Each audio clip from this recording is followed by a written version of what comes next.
A iniciar la sesión con el permiso de los distinguidos miembros de la mesa directiva, doctor Germán Fajardo Dolci, vicepresidente, doctora Mayela de Jesús Rodríguez Violante, nuestra secretaria general, doctor Juan Miguel Abdo Francis, nuestro tesorero, y doctor José de Jesús Flores Rivera, secretario adjunto. Bienvenidos todos los distinguidos académicos. El día de hoy tenemos la presentación del trabajo de ingreso de la doctora Norma del Carmen Galindo Sevilla, relacionado a las bases para un tratamiento con hipertermia moderada en leishmaniasis cutánea. Posteriormente, el doctor Alejandro Rafael Cravioto Quintana nos hará favor de...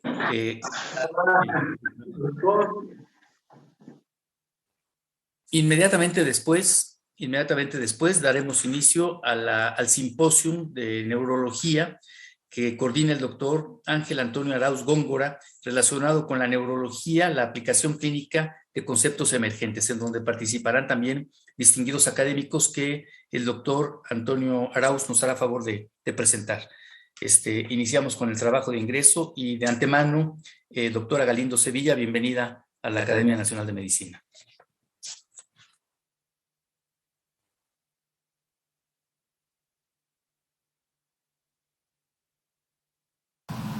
Bueno, muy buenas tardes, señores académicos. Muy buenas tardes, miembros de la mesa directiva. Es un honor para mí estar con ustedes en este día presentándoles mi trabajo de ingreso, que es bases para el tratamiento con hipertermia moderada en leishmaniosis cutánea. Se conoce con el término de leishmaniosis cutánea a las lesiones ulceradas o granulomatosas que se producen por la transmisión de los parásitos protozoarios del género Leishmania a través de un vector. Se conocen dos formas del parásito, una denominada promastigote con flagelo que se observa a 25 grados centígrados, que es la temperatura hábitat del vector, y otra conocida como amastigote ovoide sin flagelo, que se encuentra en las lesiones en el cuerpo humano o en algún organismo mamífero. Como es frecuente en extremidades, es porque prefiere las temperaturas más bajas de 36 grados centígrados. Según estimaciones de la OMS, cada año se registran en el mundo entre 0.9 a 1.6 millones de casos nuevos, con 20.000 a 30.000 defunciones. Nuestro país registra de 500 a 1.000 casos nuevos por año, principalmente en los estados de Quintana Roo, Tabasco y Campeche, muy activos tanto por actividades económicas relacionadas con el petróleo como por turismo. También se observan algunos casos de leishmaniosis visceral que pueden ser mortal, pero en México son pocos los casos. Leishmaniosis es una de las 10 enfermedades clasificadas por la OMS como desatendidas. Sin embargo, es importante identificar la afectación emocional de las personas cuando sus lesiones se extienden y les resultan desfigurantes, principalmente cuando afecta a las mucosas. Se tienen opciones de tratamiento dependiendo de la especie identificada, la manifestación clínica, la edad del paciente y su condición física. En México, con mayor cantidad de casos cutáneos e identificación de especies sensibles a los antimoniales, el medicamento de elección es el antimoniato de meglumina, que es distribuido por la Secretaría de Salud cuando se le notifica algún caso. En niños y mujeres embarazadas, si se detecta riesgo de afectación a vísceras o mucosas, llega a usarse anfotericina B. Los diversos medicamentos producen efectos secundarios. Por ejemplo, el antimoniato causa toxicidad cardíaca, hepática, renal, pancreática y hematológica. Por ello, actualmente se evita el manejo de dosis sistémicas, privilegiando la aplicación de dosis menores intralesionales. Existe un tratamiento ancestral que los pueblos originales de las regiones afectadas han empleado para tratar tales lesiones. La aplicación de calor directo a las lesiones por diversos medios, como compresas con infusiones calientes o incluso platinas o planchas domésticas. En esta condición es difícil controlar la temperatura y con frecuencia se producen quemaduras al tejido circundante. Atendiendo a la frecuencia de esta práctica, desde mediados del siglo XX se han desarrollado estudios clínicos de los cuales se pueden identificar por lo menos 13 enfocados principalmente a radiofrecuencia. La temperatura usada y el tiempo de aplicación son variables. En general se aprecia que a mayor temperatura utilizada, menor tiempo de aplicación se ha empleado. Como ventaja se refiere mayor eficacia y menor costo que los antimoniales. Como desventaja se reporta la aparición de lesiones satélites cercanas al original y el uso de equipos de difícil mantenimiento. En los estudios que usaron temperaturas por debajo de los 50 grados centígrados, el periodo de aplicación fue muy prolongado. Los investigadores informan haber usado inmersión de pacientes en baños con agua caliente hasta por 20 horas, lo cual resulta bastante incómodo y solo tolerable en casos extremos, como son lo de los pacientes con leishmaniosis diseminada, que usualmente son refractarios al tratamiento usual con antimoniato y a cualquier otro tratamiento. El consenso actual es ampliar los estudios sobre terapia térmica, por lo que considero que es importante revisar los datos preclínicos. Las especies cutáneas tienen sensibilidad a la temperatura.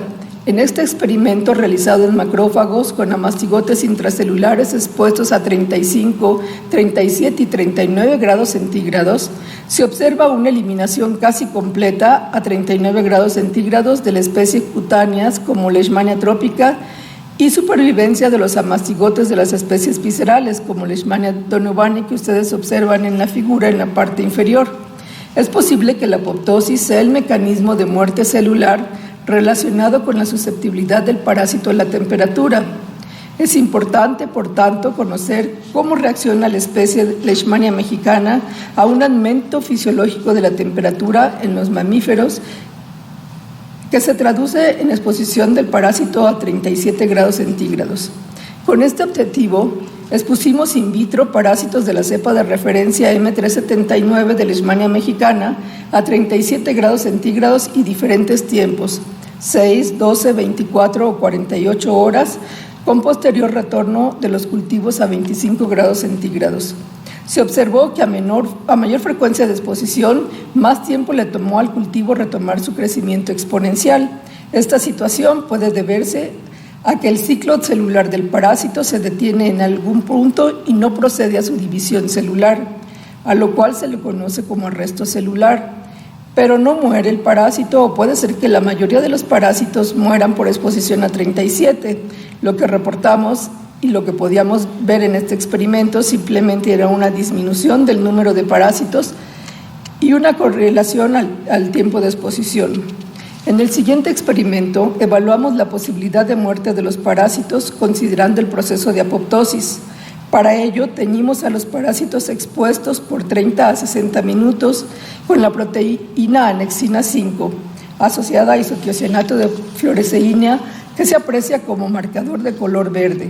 Al unirse a los fosfolípidos de la membrana cuando se traslocan al exterior, al inicio del proceso de apoptosis, también añadimos yoduro de propidio, un colorante vital que se intercala en las moléculas de ácidos nucleicos y les tiñe de color rojo cuando los parásitos mueren debido a que las membranas se relajan y permite el paso de este tipo de colorantes.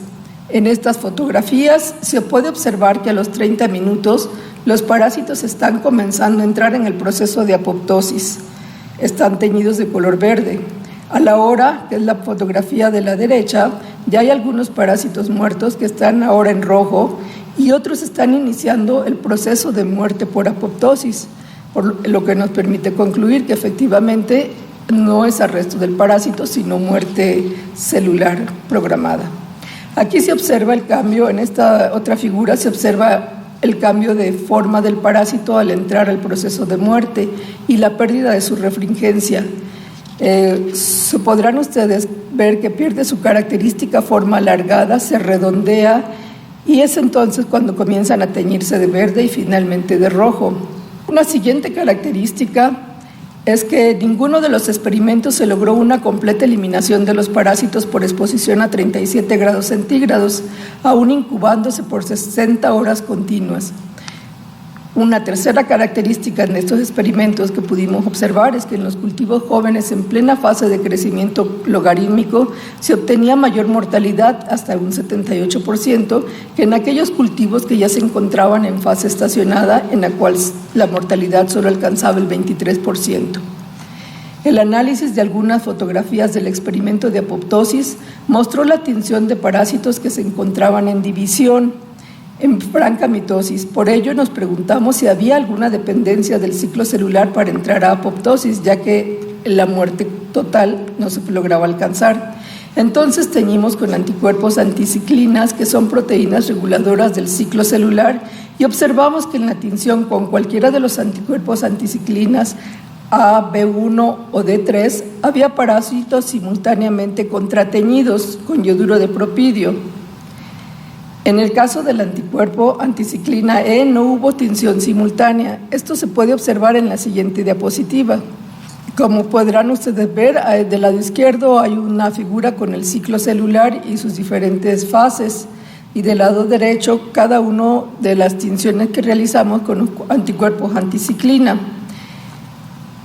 Se permite concluir en este experimento que los parásitos requieren de un ciclo celular activo y en fase de síntesis de proteínas para ser susceptibles al efecto de la temperatura. Recientemente se ha generado información que precisa la importancia de la temperatura en la expresión de proteínas con modificación del transcriptoma. Eso lo podemos ver en la siguiente diapositiva. El incremento de 2 a 3 grados centígrados en la temperatura corporal por arriba de la fisiológica afecta la transcripción de hasta 1.213 genes relacionados con apoptosis, transcripción, respuesta inmune, sistema vascular, metabolismo, diferenciación, señalización celular y citoesqueleto. Particularmente importante es la direccionalización de la respuesta inmune hacia la presentación de antígenos y la producción de interferones, favoreciendo la eliminación de los microorganismos intracelulares. En conclusión, la aplicación de temperatura controlada en límites fisiológicos y por un periodo mayor a 30 minutos puede inducir la muerte del parásito Leishmania mexicana a través del proceso de apoptosis en aquellos parásitos metabólicamente activos, lo cual nos permitirá diseñar algunos elementos para poder tener algún tratamiento más accesible y económico y no tóxico. Por su atención, muchas gracias. Señor presidente de la Academia Nacional de Medicina, académicas y académicos, señoras y señores, buenas noches. El trabajo de ingreso que presenta la doctora Galindo Sevilla combina dos aspectos muy interesantes de la medicina. Por un lado, los estudios a nivel de laboratorio que determinan qué factores externos pueden usarse para controlar un parásito como las leishmanias, y por otro lado, la aplicación de este conocimiento en el diseño de medidas terapéuticas que puedan ser implementadas en el primer nivel de atención. Esto que parece fácil es en realidad algo que requiere un cuidadoso análisis de los factores que determinan la sobrevida de un parásito en diferentes fases de su ciclo de vida. Como se ven los resultados presentados por la doctora Galindo Sevilla, para que cambios de temperatura externa puedan interferir con el metabolismo y llevar a un parásito a su apoptosis, se requiere de que las leishmanias estén en una fase activa de su crecimiento y con capacidad reproductiva. La posibilidad de un manejo clínico basado en los resultados que nos presentan son un avance en la posibilidad de controlar este problema de salud pública utilizando sistemas apropiados para el primer nivel de atención en donde se ven inicialmente este tipo de casos. A pesar de muchos esfuerzos, la leishmaniasis continúa siendo endémica en casi 100 países del mundo y se estima que más de 300 millones de personas están a riesgo de enfermar anualmente. Para la Organización Mundial de la Salud, la leishmaniasis es una de las 6 enfermedades tropicales de mayor frecuencia en el mundo. En nuestro continente continúan presentándose casos de leishmaniasis desde el sur de Estados Unidos hasta regiones de la América del Sur. A nivel mundial se registran más de 1 millón de casos nuevos cada año, de los cuales cuando menos 300,000 son de tipo visceral, que es donde se presenta la mayor morbilidad y mortalidad asociada a la infección. La situación en México, como mostró la doctora Galindo Sevilla, continúa siendo endémica debido a múltiples tipos de parásitos circulantes, así como al deterioro en las condiciones económicas y los movimientos poblacionales que impiden el control del problema a largo plazo. El control de la enfermedad sigue dependiendo de la detección oportuna de casos, la oferta de tratamiento oportuno y el seguimiento de los casos hasta su resolución. Estaremos pendientes de ver si los siguientes estudios de la doctora Galindo Sevilla ayudan a estos últimos puntos para mejorar el control de esta enfermedad que sigue siendo endémica en nuestro país. Muchas gracias. Nuevamente, doctora Galindo Sevilla, a la Academia Nacional de Medicina. La más cordial bienvenida. Bien, ahora vamos a dar paso al simposio, como les había comentado, Neurología, Aplicación Clínica de Conceptos Emergentes, que nuestro compañero académico y director del Instituto Nacional de Neurología, Ángel Antonio Arauz Góngora, nos hará el favor de presentar. Adelante, Ángel Antonio.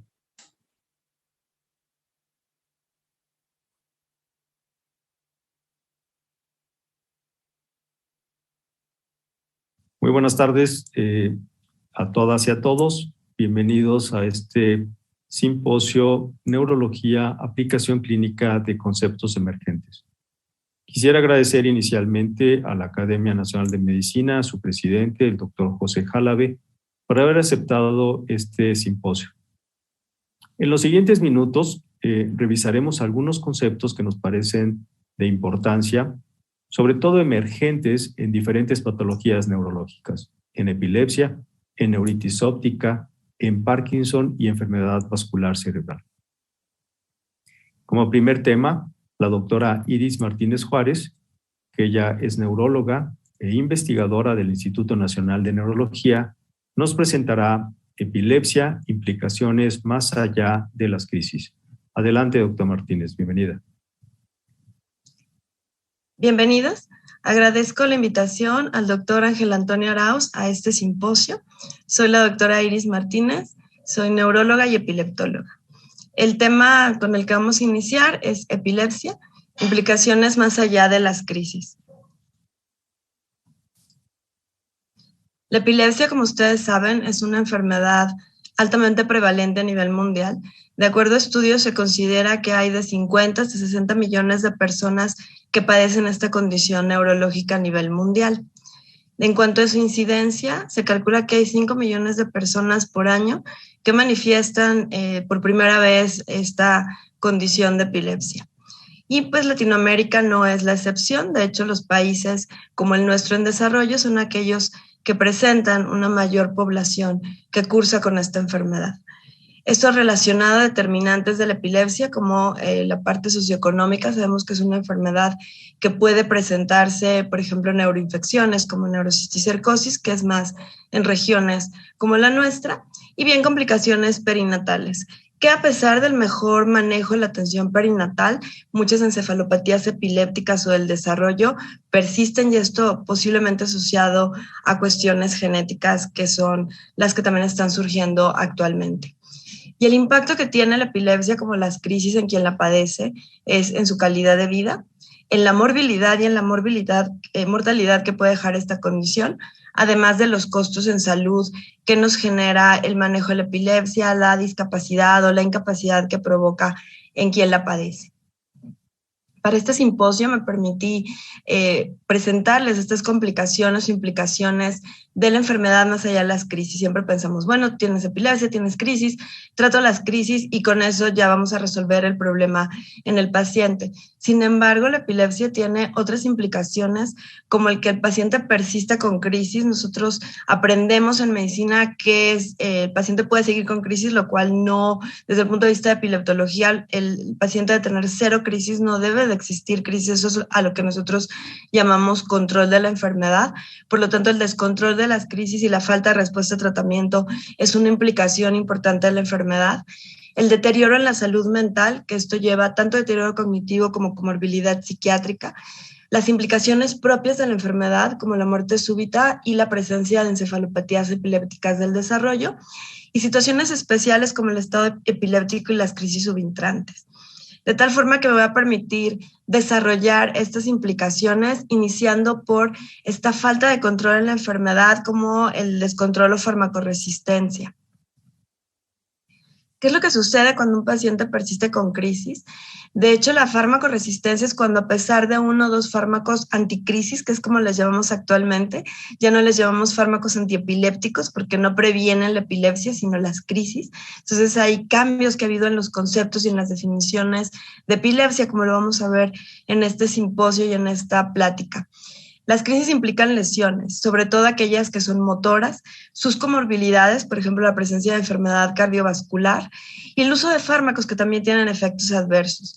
Las complicaciones en el paciente pueden ser laceraciones, abrasiones, hematomas, dislocaciones, fracturas, quemaduras, que estas pueden ser en cualquier parte del cuerpo del paciente, que implican desde la mordedura por la crisis, las extremidades o bien la cabeza o la cara, por ejemplo, en las crisis atónicas, como les decía, la mordedura de lengua y las caídas, de tal forma que el control de la epilepsia va mucho más allá de que el paciente no presente lesiones que lo pueden llevar a otras complicaciones que no solamente implican la enfermedad.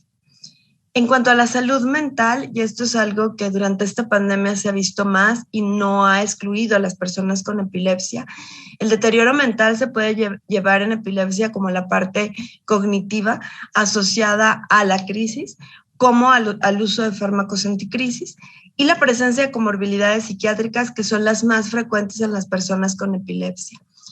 El deterioro cognitivo medido a través de pruebas neuropsicológicas, incluso desde el inicio de la enfermedad, después a lo mejor de la primera crisis, como a través del tiempo, a pesar en algunos casos del control de las crisis y de la enfermedad, lleva a alteración y afectación de la atención, de las funciones ejecutivas y de la memoria en los pacientes. Y como les comento, es consecuencia también del uso de fármacos, que actualmente tenemos fármacos con menos efectos adversos, pero que no necesariamente nos llevan a un mejor control de la enfermedad. Los fármacos nuevos tienen la misma probabilidad de controlar un paciente, pero sí con algunos efectos adversos menores. Y los factores, además, siempre hablamos en neuropsicología, es el daño sobre el daño. Tienes un paciente que por la enfermedad va a tener afectaciones, pero que además puede tener un bajo nivel educativo porque no lo dejaron ir a la escuela, porque lo sacaron de la escuela, ya sea la familia, ya sea la parte social, que hace que el paciente tiene la enfermedad, no va a la escuela, no estudia y bueno, todo eso empeora o es un factor de riesgo para tener más deterioro cognitivo. Obviamente estas lesiones cerebrales que pueden ser consecuencia también de las crisis epilépticas o bien si existe una displasia, un tumor, e incluso la esclerosis mesial del lóbulo temporal, que sabemos que es una condición progresiva, que no son necesariamente lesiones estáticas, incluyendo las displasias. Y bien la presencia de crisis motoras. Recordarles que en el 2017 cambió la clasificación de crisis, les llamamos a las crisis focales y generalizadas, y estas pueden ser motoras o no motoras. Motoras como las crisis que antes se llamaban generalizadas, ahora son focales a bilateral tónico-clónica, y aquellas que sí son propiamente generalizadas. Y como les mencionaba, la comorbilidad psiquiátrica, que sigue siendo actualmente la más frecuente en epilepsia, la depresión, la ansiedad y la psicosis, que provoca desde el diagnóstico, la evolución y la persistencia de las crisis. Incluso pacientes que están libres de crisis pueden tener esta comorbilidad y llevarlo a situaciones tan graves como el suicidio. En un estudio que nosotros realizamos en cuanto a la presencia de ansiedad y depresión en pacientes con epilepsia y los efectos adversos de fármacos, aplicando esta escala de Liverpool de efectos adversos, los efectos adversos más frecuentes que encontramos en este grupo de pacientes con epilepsia van a ser el cansancio, fatiga, nerviosismo y agitación, dificultad para concentrarse, la somnolencia y los problemas de memoria. Estos son de los efectos más frecuentes reportados por nuestros pacientes. Curiosamente vimos que de acuerdo a escalas de ansiedad y depresión, a la escala de Hamilton y la escala de Liverpool, a mayor percepción de efectos adversos por los pacientes, también había una mayor puntuación tanto en escala de ansiedad como de depresión, esto con una significancia estadística, e independientemente del tipo de fármaco, si era nuevo tradicional, si era una monopoliterapia, de tal forma que vimos que nuestros pacientes, cuando tienen esta percepción incrementada de efectos adversos, siempre tenemos que aplicar escalas o enviar una evaluación neuropsicológica o neuropsiquiátrica o psiquiátrica para determinar si lo que está asociado a estos efectos no es la presencia de depresión o ansiedad. En nuestra población, curiosamente, encontramos mayor presencia de ansiedad en el 45% de la muestra y de depresión en el 20%, aunque la depresión es una enfermedad mucho más prevalente en epilepsia y, como les mencionaba, ha incrementado de manera importante en un estudio que pronto publicaremos. Se duplicó la depresión durante el inicio de la pandemia por la COVID-19. En cuanto a la epilepsia por sí misma, hay una situación que se conoce como muerte súbita en epilepsia, por sus siglas en inglés SUDEP, como las encefalopatías epilépticas y del desarrollo. La muerte súbita inesperada en epilepsia es aquella que es repentina, como dice su definición, que no es esperada, que puede ser presenciada o no necesariamente, que son pacientes que solamente presentan epilepsia donde aparentemente no hay otra comorbilidad sistémica o si la hay, esta está bajo un control. No hay evidencia de que el paciente haya presentado una crisis epiléptica, sino pues la causa sería la crisis epiléptica y que excluye un estado epiléptico documentado. El diagnóstico de muerte súbita es post-mortem y no revela aparentemente una causa de muerte. La muerte súbita, todos podemos morir súbitamente, es lo que nosotros explicamos a las personas con epilepsia, pero quien tiene un factor de riesgo mayor va a ser las personas con epilepsia, cuando la epilepsia es resistente a fármacos o cuando están en una politerapia. La edad y la duración de la enfermedad, un coeficiente intelectual bajo, que esto es más en epilepsias que inician en el recién nacido o en la niñez. En el sexo masculino, en los hombres, esto es más frecuente. Cuando hay una lesión, cuando hay alguna causa estructural de la enfermedad, de acuerdo a esta nueva clasificación, cuando el paciente no tiene adherencia terapéutica, que esto es también algo que se ha documentado, o bien el uso o el abuso del alcohol. Si hay debates aún que tanto informar al paciente muerte súbita, es algo que debemos de considerar los factores. Quien debuta con epilepsia es quien también tiene más riesgo de muerte súbita porque es un paciente que en ese momento no está manejado. Si es algo que debemos explicar a nuestros pacientes dentro de todas estas implicaciones, más allá de las crisis, es la presencia de esta alteración y que con el tiempo se sigue estudiando cuál pudiera ser la causa, además de estos pacientes que tienen un control adecuado, que no entran en ninguno de estos factores de riesgo y que puedan presentar esta condición que, bueno, tiene grandes implicaciones para la familia. Y las encefalopatías epilépticas, si bien los pacientes pueden tener epilepsias fármaco-resistentes, el presentar muchas crisis lleva alteraciones de memoria, como mencionamos, pero las encefalopatías son un grupo especial que de hecho está abierta la página de la ILAE en cuanto a estas nuevas publicaciones en el año 2020, donde se puede hacer opiniones sobre los síndromes. Si bien en el 2017 ya salieron la clasificación de crisis, ya viene la clasificación de síndromes, son estos avances con el uso de diferentes tecnologías donde ya podemos hacer diagnósticos más específicos en epilepsia, incluso terapéuticos. Las encefalopatías epilépticas y del desarrollo, como se conocen actualmente, son fármaco-resistentes, presentan alteraciones típicas o hallazgos típicos anormales en electro y además se asocian alteraciones del neurodesarrollo. La fuente puede ser producto de una causa subyacente, una mutación, por ejemplo, el síndrome de Dravet, que es la enfermedad de Dravet en canales de sodio, o bien el resultado de la frecuencia de las crisis, como en el síndrome de Lennox-Gastaut o en el síndrome de West con espasmos epilépticos, o bien una combinación de ambas.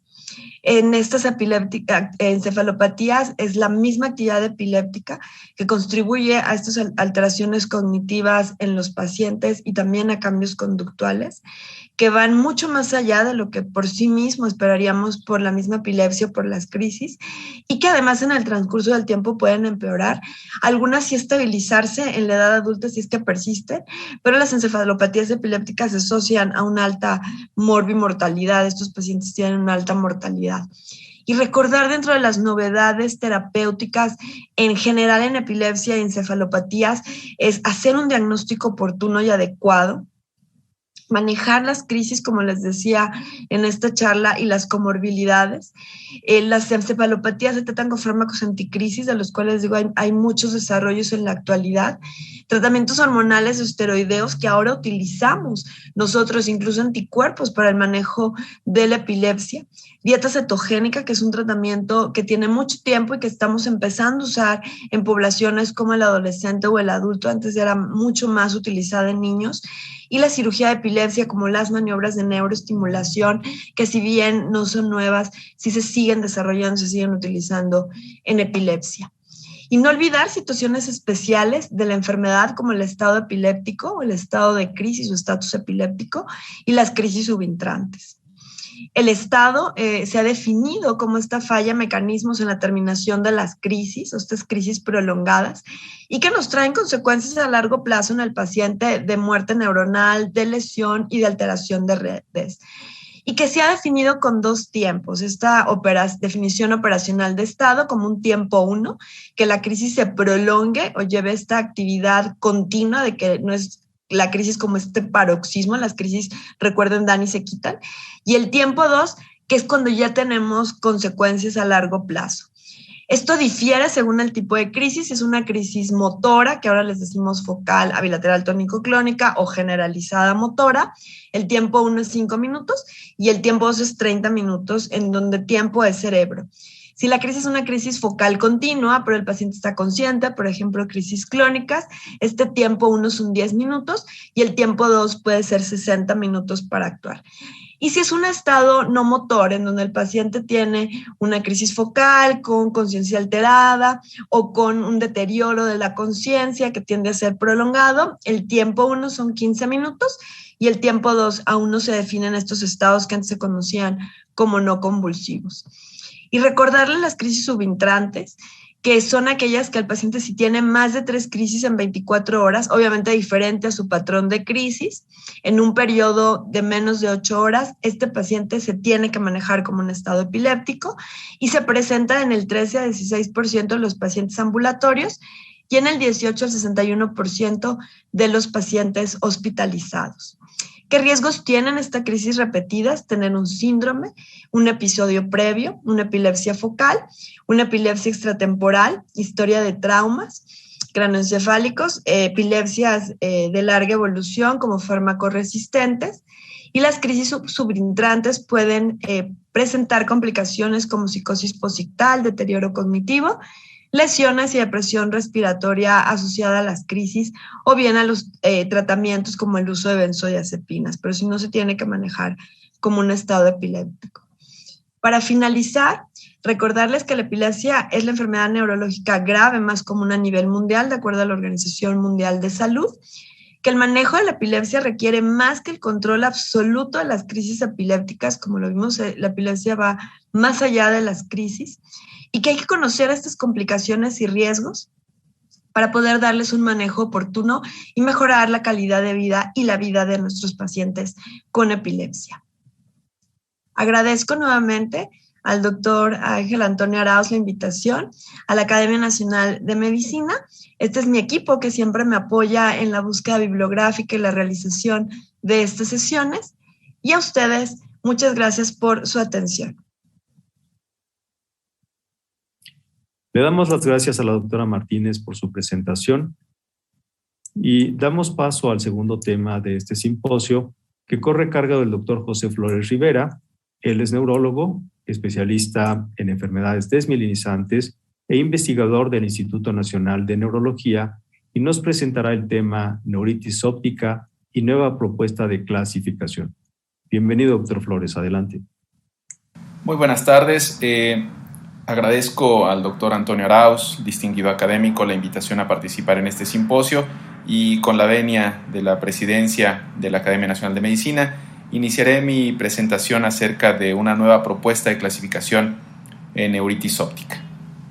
La neuritis óptica es una patología relativamente frecuente a la cual se enfrenta el neurólogo, el oftalmólogo e incluso el médico general como un primer nivel de atención. Esta propuesta de clasificación está por publicarse con la intención de proponer una forma fácil y por niveles para tener un buen entendimiento del diagnóstico de la patología y, por supuesto, implicaciones en el tratamiento. Se consideró por el panel como necesaria debido a que ha habido muchos avances en los últimos años relacionados con anticuerpos que están presentes en la generación de esta enfermedad en inflamación del nervio óptico y de algunos tejidos cercanos al nervio óptico.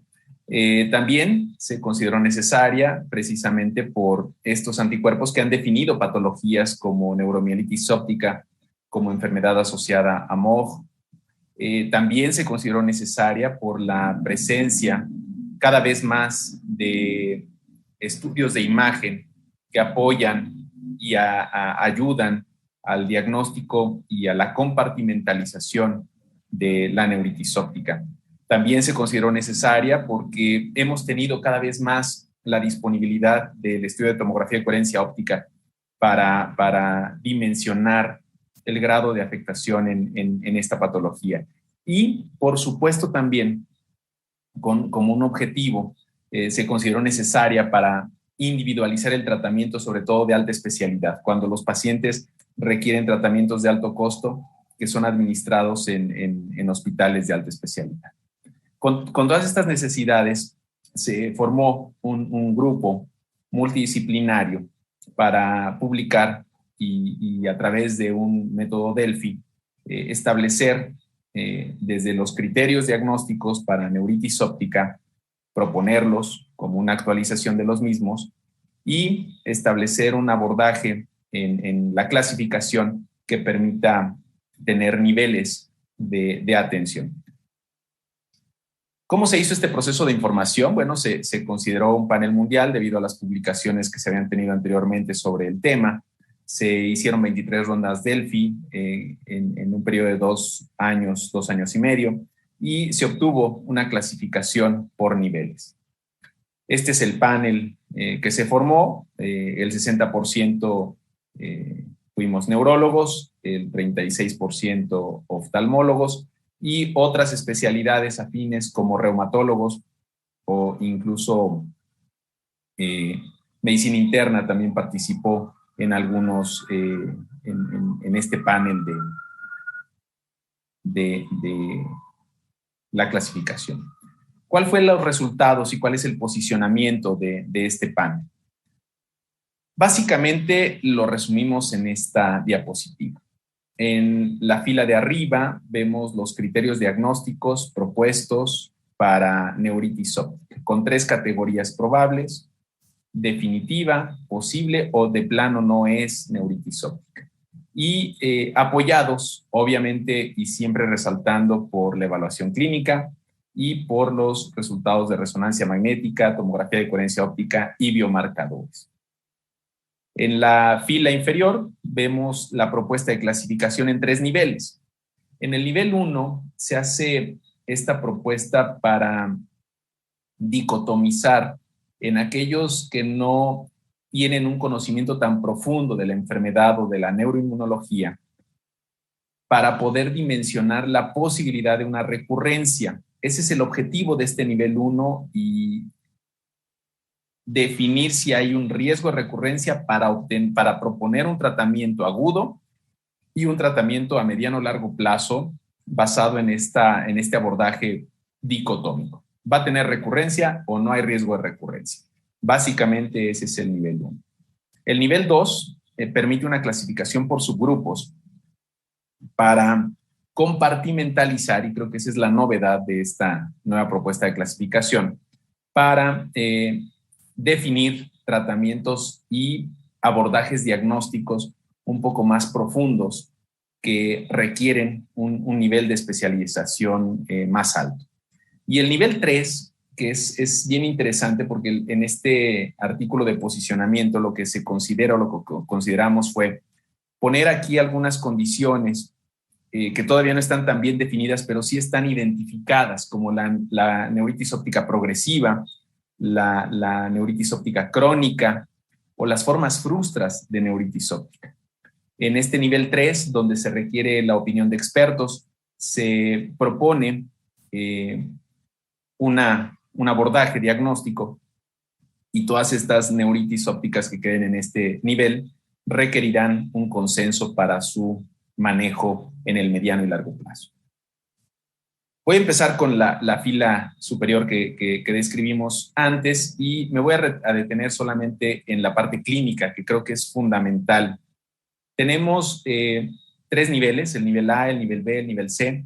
En el nivel A debe de tener una u otra de esas características clínicas, la afectación monocular o la afectación subaguda con dolor a los movimientos oculares, o la alteración en la visión al color o la visión al contraste, o la presencia de un defecto pupilar aferente. Es uno u otro. En el nivel B tenemos una de las características del nivel A sin dolor. Y en el nivel C tenemos la pérdida bilateral de la visión con características de A o sin dolor. Me voy a mencionar solamente las características de la OCT como están descritas, que son los paraclínicos que se consideran como auxiliares para definir el diagnóstico, la resonancia magnética, que es una de las novedades incluirlas en esta propuesta, y la presencia de biomarcadores, en los cuales hasta el momento tenemos o se propone como novedad el CRMP5. Más adelante mencionaré un poco sobre algunos otros autoanticuerpos que han sido ya identificados. Y los niveles de diagnóstico, definitiva o posible. Tomando en cuenta, por supuesto, los niveles A, B o C, definidos en la fila superior en la parte clínica, con un adyuvante, o incluso, si no hay adyuvante en los paraclínicos, se puede establecer el diagnóstico de acuerdo a las características en el fondo de ojo. Incluso en retrospectiva se puede establecer el diagnóstico de posible neuritis óptica. Y esto es muy importante, sobre todo cuando nos enfrentamos a pacientes que pueden tener muy poca alteración en los paraclínicos, y por características y por historia podemos establecer el diagnóstico de posible neuritis óptica. Este es el nivel 1. Ya hablando ¿recuerdan la diapositiva donde mencionábamos las propuestas en el resumen de este artículo?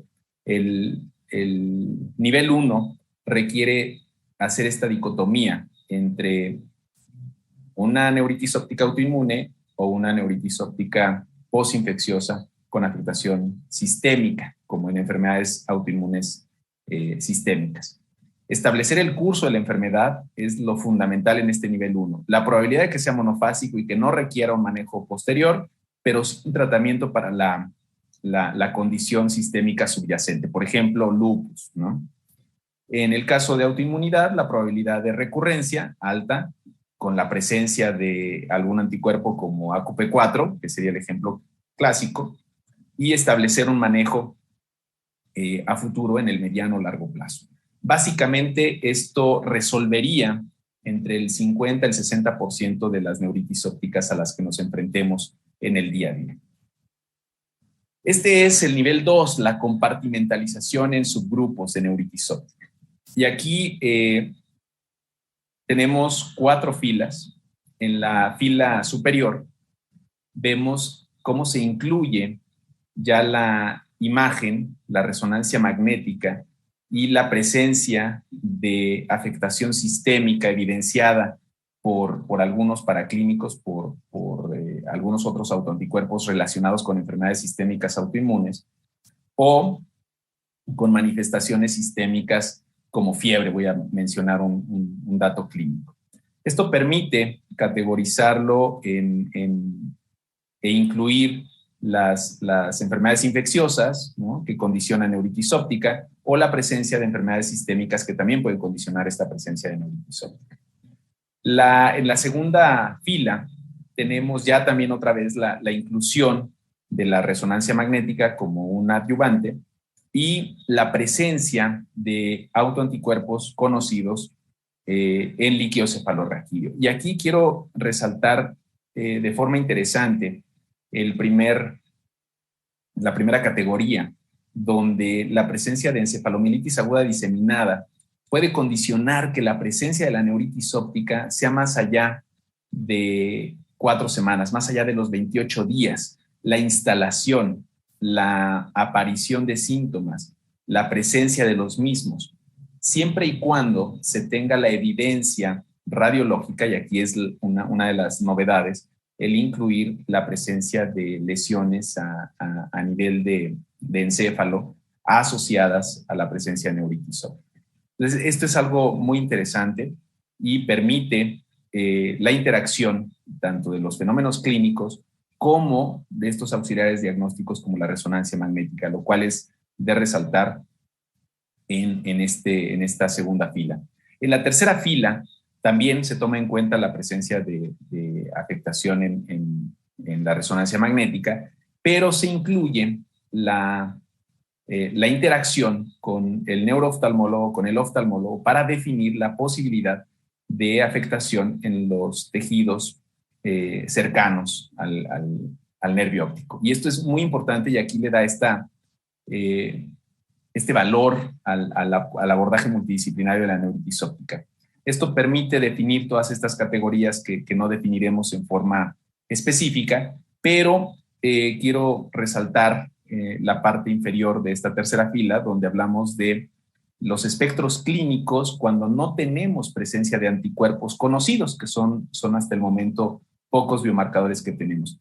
Y aquí hay una propuesta novedosa, que es el curso progresivo de la neuritis óptica, similar, si me permiten, a lo que ocurre con el fenómeno de progresión en una enfermedad como esclerosis múltiple. Esto es bien interesante porque cada vez estamos reconociendo más en bases clínicas y en bases de estudios como tomografía de coherencia óptica que estos fenómenos de progresión en el nervio óptico ocurren, y esto permite categorizar a estos pacientes como formas progresivas de neuritis óptica. Esto es bien interesante y creo que es una novedad de la propuesta de clasificación en esta tercera fila.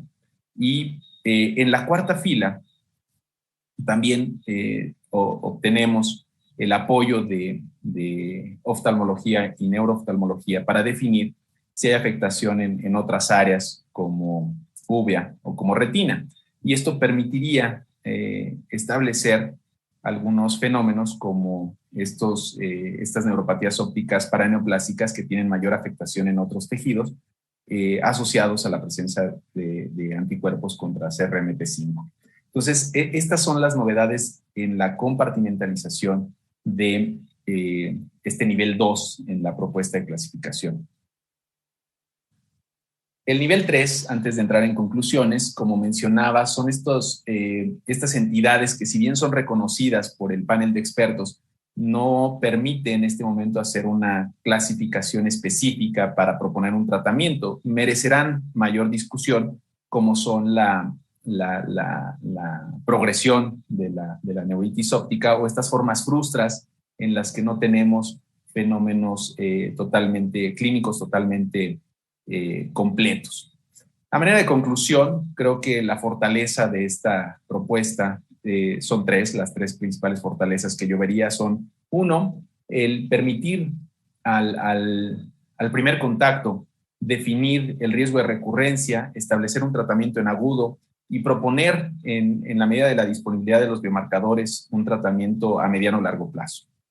Creo que la segunda fortaleza es establecer esta compartimentalización de los subgrupos donde se permite la interacción de la resonancia magnética y el abordaje multidisciplinario y en conjunto con oftalmología, neurooftalmología, uveitis, para poder definir las categorías de neuritis óptica y, por supuesto, proponer un abordaje diagnóstico más específico, de mayor especialidad, con implicaciones terapéuticas profundas. Y la tercera fortaleza es que va a permitir optimizar un recurso de tratamiento una vez que identifiquemos los subgrupos de pacientes y podamos dar estas opciones que son de alto costo a estos pacientes que caigan en estas categorías. Esto también, si me permiten, como conclusión, la propuesta de estos nuevos criterios, o no nuevos, sino modificados diagnósticos de neuritis óptica, permite una mayor claridad. Define 3 categorías: no es neuritis óptica definida o posible, permitiendo de alguna manera más organizada, más clara, el diagnóstico retrospectivo de neuritis óptica. Muchas gracias por su tiempo y gracias por su atención a esta presentación. Gracias al doctor Flores por su presentación. Para continuar con el simposio, tenemos a la doctora Mayela Rodríguez Violante, neuróloga, especialista en trastornos del movimiento e investigadora del Instituto Nacional de Neurología y actualmente secretaria de nuestra Academia Nacional de Medicina, que nos presentará el tema Parkinson, subtipos y criterios diagnósticos. Muy buenas tardes tengan todos ustedes. Agradezco a la Academia Nacional de Medicina y, por supuesto, al doctor Ángel Antonio Arauz Góngora la invitación a participar en este simposio, donde les hablaré de Parkinson y subtipos de Parkinson. Mi nombre es Mayela Rodríguez Violante, actualmente neuróloga, especialista en movimientos anormales y secretaria actual de la Academia Nacional de Medicina. Para comenzar a hablar de subtipos, quizá vale la pena hablar por qué es importante saber de los subtipos en la enfermedad de Parkinson. Y esto viene a partir de esta iniciativa de medicina de precisión, donde sabemos que es mucho más importante tratar a un paciente que tratar una enfermedad.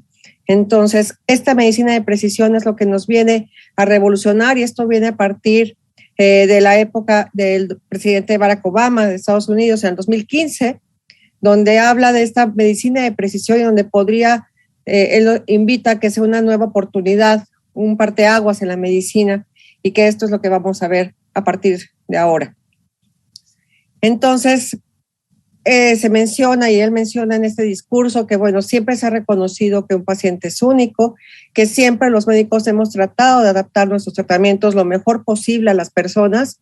Por ejemplo, ¿no?, cuando transfundimos a un paciente con sangre o con algún derivado, pues lo que buscamos es que sea lo más compatible, que sea el mismo tipo. Bueno, esto es una medicina personalizada, una medicina de precisión. Con el cáncer, ¿no? ¿Qué mejor que pudiéramos tener una cura para el cáncer de acuerdo a nuestro código genético?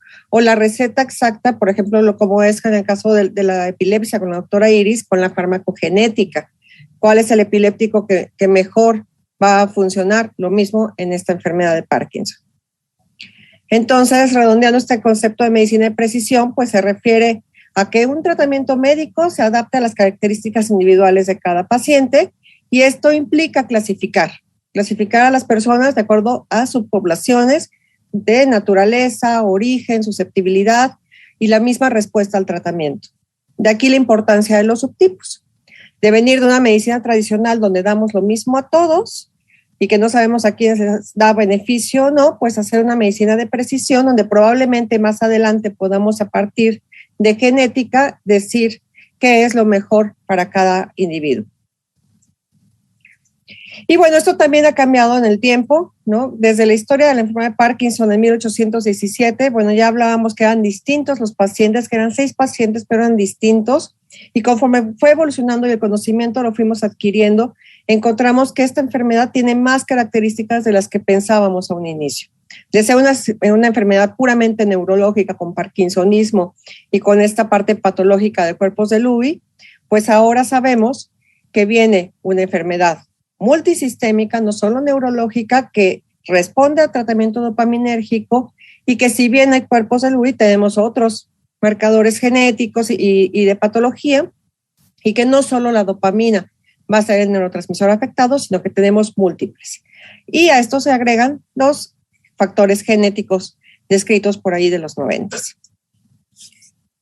Entonces, nosotros tenemos una enfermedad de Parkinson que decimos es multisistémica, y es multisistémica a partir de esta teoría que se dio de Braak en el 2004, y decimos hay más patología, puede ser más molecular, se descubre la alfa-sinucleína, y esto pues puede ser algo muy complicado, porque decir que tenemos una enfermedad de Parkinson, es decir, que probablemente tengamos muchos tipos de Parkinson, y esto va a ser complicado en el tiempo. Y tan complicado que tenemos que cambiar nuestra visión de cómo estamos entendiendo la enfermedad de Parkinson, de qué tipo de personas. Cuando decimos Parkinson, pensamos en alguien de la tercera edad, y esto ya no es así. Sabemos que tenemos un Parkinson de inicio tardío, que tardío estamos hablando 50, 60 años, ¿no? Un Parkinson de inicio temprano entre los 40, antes de los 40, 45, y un Parkinson juvenil a partir de los 20. Entonces, aquí es donde nuestra concepción de quién puede presentar la enfermedad de Parkinson tiene que cambiar. Y tenemos que ver la enfermedad de Parkinson no como esta simple figura, ¿no?, de la persona encorvada y que tiene un Parkinson motor con temblor, rigidez, bradicinesia, sino que es una persona que va a tener síntomas no motores. ¿Por qué? Porque la enfermedad es multisistémica, síntomas urinarios, neuropsiquiátricos, sensitivos, alteraciones del sueño, alteraciones cognitivas, olfato, y que puede tener respuestas distintas al tratamiento. Y a esto le agregamos que puede ser una persona con comorbilidades, con hipertensión, con diabetes, con problemas gástricos, enfermedad vascular cerebral, osteoporosis, y que eso lo tenemos que tomar en cuenta cuando vamos a hablar de un tratamiento y de un subtipo de enfermedad. Entonces, la enfermedad va a ser variable, quizás estamos hablando de enfermedades, y esto lo hemos tratado de poner a través de estas características clínicas y demográficas, hacer subtipos. ¿Cómo se ha hecho? Pues de forma empírica al inicio, hasta ahora análisis muy sofisticados de clústeres.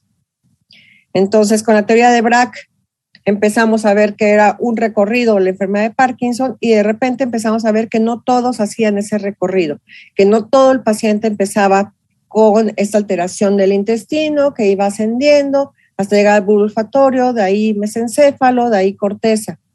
Había personas que empezaban con otro tipo de síntomas mucho más agresivos o mucho más corticales, y de aquí es de que viene si esta teoría de Braak es válida o no.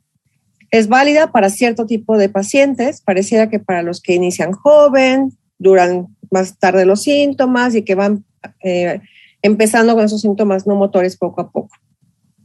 Pero esto justifica que pensemos otras posibilidades, ¿no? No todos llevan este camino de la hipótesis de Braak. ¿Y cómo es esto? Bueno, pues esto nos va a hablar también de progresión distinta, ¿no? Podemos tener basados en los estadios de Braak, alguien que empiece con este subtipo de progresión rápida y que va directamente involucrando tallo cerebral y de ahí la corteza. Y esto es algo muy, muy rápido en el tiempo. Otro subtipo que empieza quizá más lento, afectando olfato, después tallo cerebral, mesencéfalo, hacemos diagnóstico y de ahí a la corteza. Pero tiene una progresión moderada. Y después tenemos un subtipo que es lento, ¿no? Todos hemos visto algún paciente que empezó con una enfermedad y que va poco a poco progresando en el tiempo, y que este sería el subtipo más deseable. También tenemos en esta misma idea el que va muy rápido, que va más cortical, le podemos llamar difuso maligno. El que va más moderado, vamos a hablar que es un intermedio, y el primero, vamos a decir que es un motor predominante, ¿no? Porque tarda mucho en tener otros síntomas. ¿Y esto de qué nos sirve, no? Vamos a saber que hay heterogeneidad entre los individuos, pero que podemos un poco agrupar a los pacientes dentro de manifestaciones clínicas. Y vamos a empezar probablemente con la parte motora, y de ahí vamos a ir agregando la parte no motora. Y esto va a ser importante para mejorar en nuestros biomarcadores, mejorar en las imágenes y cómo vamos a tratar cada uno de estos pacientes. Entonces, esta es la forma típica en que decíamos los subtipos: un Parkinson de predominio tremorígeno, un Parkinson con más inestabilidad de la marcha, y uno mixto con más rigidez y temblor. El que inicia temprano, el que inicia tardío, el que tiene una imagen característica, por ejemplo, en el DAT scan o en el PET, que es estas alas, o que tiene una forma más de huevo, en el más PIGD. Este es nuestro subtipo clásico. Ahora, este subtipo clásico motor también tiene sus cambios, ¿no? Entonces, aquí en este estudio podemos ver que estas personas pueden tener una rápida progresión, ¿no? Los que caen en ese subtipo más de inestabilidad postural o más rígido acinético, y que estas personas pueden tener más alucinaciones en corto plazo. Y ahora si vemos cómo evolucionan, pues cambian, ¿no? De haber empezado probablemente en un subtipo tremorígeno, al cabo del tiempo, 4 o 5 años después, pueden empezar a tener más un subtipo de inestabilidad postural, alteración de la marcha. Y esto no solo se han visto en estos estudios pues muy grandes en Estados Unidos, sino también nosotros lo vimos aquí en México. Se analizó nuestra base de datos y vemos que efectivamente hay una progresión de estos subtipos motores en el tiempo, y vemos cómo pueden cambiar nuevamente de un síndrome más tremorígeno, pueden hacer este cambio a uno más de inestabilidad de la marcha. Entonces, estos subtipos motores pueden cambiar en el tiempo. ¿A qué pasa con los otros subtipos, con los no motores? Pues resulta que tenemos prácticamente 5 formas de pensarlo, y esto es a través de cognición, de alteraciones neuropsiquiátricas, de sueño, de olfacción y de la parte autonómica. Y cada uno de ellos va a tener distintos síntomas, ¿no? Por ejemplo, en la parte cognitiva, generalmente son personas de mayor edad que no empiezan con un Parkinson tremorígeno, sino más asociado a la marcha y caídas. En el neuropsiquiátrico es una persona con más ansiedad, depresión, más apática, y pueden tener una edad más temprana. El sueño, con este clásico trastorno conductual del sueño, pero que también sabemos que alguien que tiene esta alteración del sueño puede tener mucho más disfunción autonómica, y si tiene más disfunción autonómica puede irse más rápido hacia las alucinaciones, o la pérdida de olfacción más dirigida a las discinesias.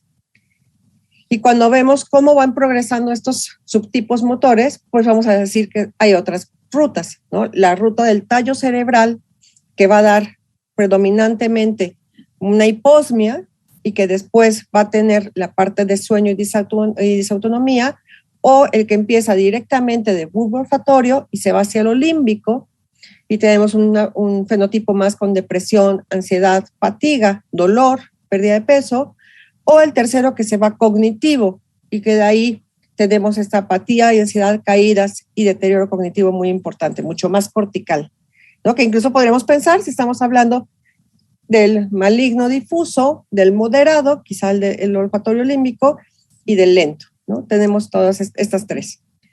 Ahora, si nos vamos a otra forma de ver lo que sería a través de neurotransmisores, podemos decir que hay un grupo que va muy dopaminérgico, ¿no? Que empieza más con esta parte motor, depresión, ansiedad, más noradrenérgico, más acinético rígido, o más colinérgico, que empieza cortical, o más serotoninérgico, ¿no? Quizá más disfunción de fatiga, depresión, discinesias, sería más serotoninérgico. Y esto nos ayudaría ¿a qué? Pues a tratar la enfermedad de una forma distinta. Si yo tengo cada subtipo de estos, yo sé qué neurotransmisores tengo que darle al paciente para que esto mejore y qué no debo dar.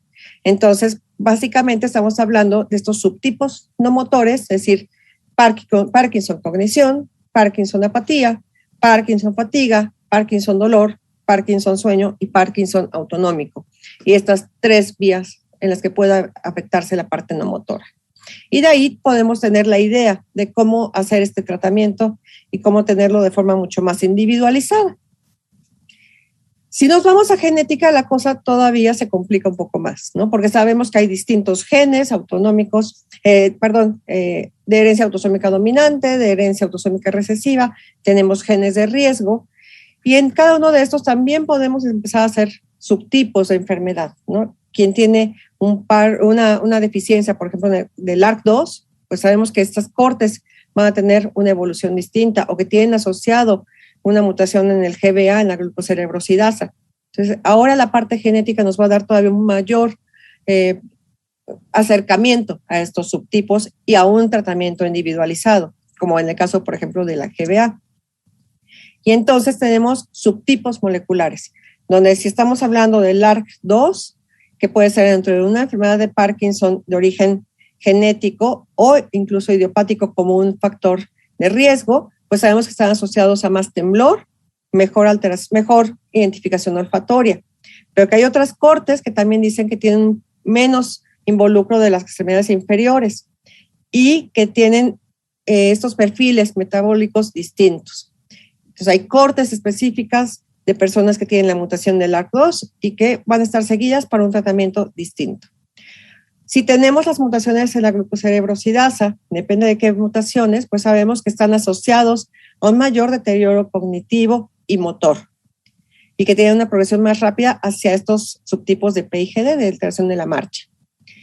Y que estos nos da podríamos tener la intención del tratamiento para estos que ya ha estado en otras enfermedades como Gaucher, que es el mismo gen de la glucocerebrosidasa, que podríamos intentar hacer estos tratamientos personalizados en estas personas que son portadoras de estas mutaciones. Y también podemos buscar marcadores bioquímicos, ¿no? Donde vamos a buscar a través de esta búsqueda de metabolómica, pues qué podemos encontrar, sobre todo en la parte de que no es el único afectado la alfa-sinucleína, sino que también tenemos beta-amiloide, que también tenemos tau, la relación entre estas dos. Bueno, todo esto nos va a dar otros perfiles metabólicos que hay que tomar en cuenta en esta medicina nueva. Y entonces, bueno, esto es lo que nos está abriendo la gama de subtipos, es decir, bueno, hay subtipos, ¿para qué van a servir? Todavía estamos discutiendo en la sociedad internacional cómo vamos a medirlos y cómo los vamos a clasificar para que sirvan y para que podamos tener una medicina distinta, individualizada, pero básicamente se resume en esto, ¿no? Tenemos los pacientes con Parkinson, vamos a ver características clínicas motoras, no motoras, vamos a ver por neuroimagen cómo se comportan en neuroimagen funcional, en PET, probablemente en ver si tienen algún otro tipo de marcadores, glutatión, glutamato y demás. Y luego vamos a ver sus marcadores moleculares.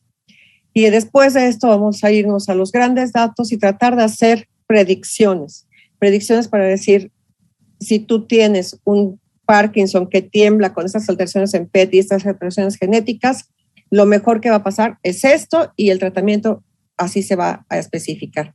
Esto es a lo que queremos llegar y esto es en lo que se está trabajando actualmente pues, tanto en el mundo como aquí en el Instituto Nacional de Neurología. Y bueno, estamos listos para esta medicina de precisión. Tenemos las cortes de riesgo, las cortes genéticas, que ahora estamos trabajando en esa corte genética con la colaboración del ArchPD con Cleveland.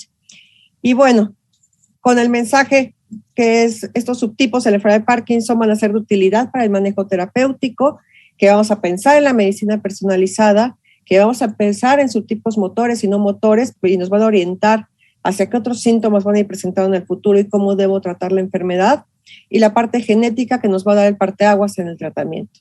Y entonces quiero terminar diciendo que un buen médico trata la enfermedad, un gran médico trata al paciente que tiene la enfermedad, y eso es lo que debemos hacer. Muchas gracias por su atención.